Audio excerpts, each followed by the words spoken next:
যে ম্যান পাওয়ারের বিষয়ে মধ্য প্রবাসীদের বিরুদ্ধে অনেক অভিযোগ আছে।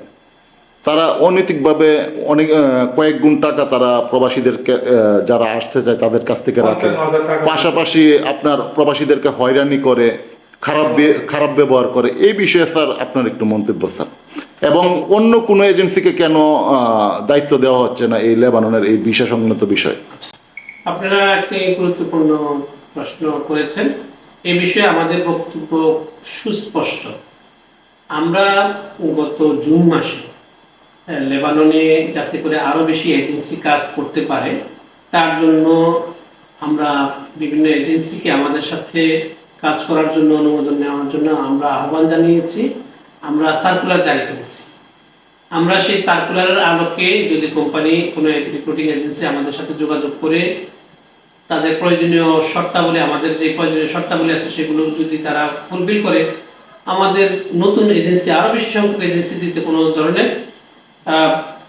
সমস্যা নেই, বরং আমরা উৎসাহিত করি যে আরও বেশি এজেন্সি আসে।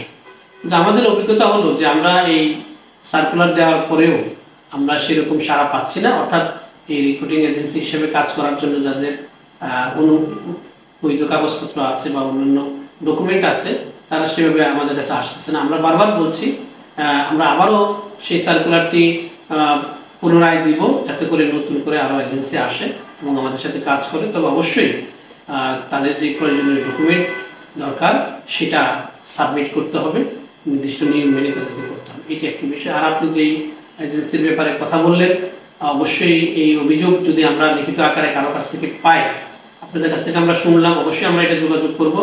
এবং আমরা সরকারের যে নিয়ম, একটি এজেন্সি তার সার্ভিস চার্জ নেবে, কিন্তু কোনো ধরনের কোনো প্রবাসীকে তার বৈধ যে কাজ করে দেওয়ার কথা তার সার্ভিস চার্জের বিনিময়ে, সেটি অবশ্যই সে নির্ধারিত নিয়মের মধ্যেই করতে হবে।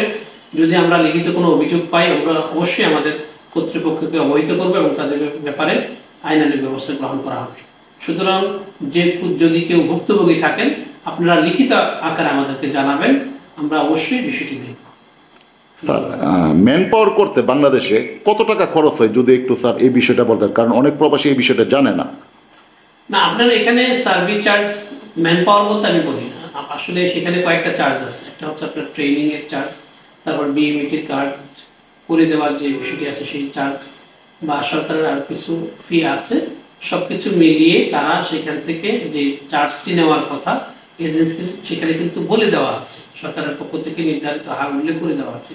কিন্তু এর বাহিরে যে টাকা যদি কেউ গ্রহণ করে থাকে, অবশ্যই আপনারা আমাদেরকে জানাবেন, আমরা এজেন্সির সাথে কথা বলবো। এজেন্সিকে কোন দৃষ্টিতে বা কোন খাতে তারা টাকা গ্রহণ করে আমরা অবশ্যই জানতে চাই।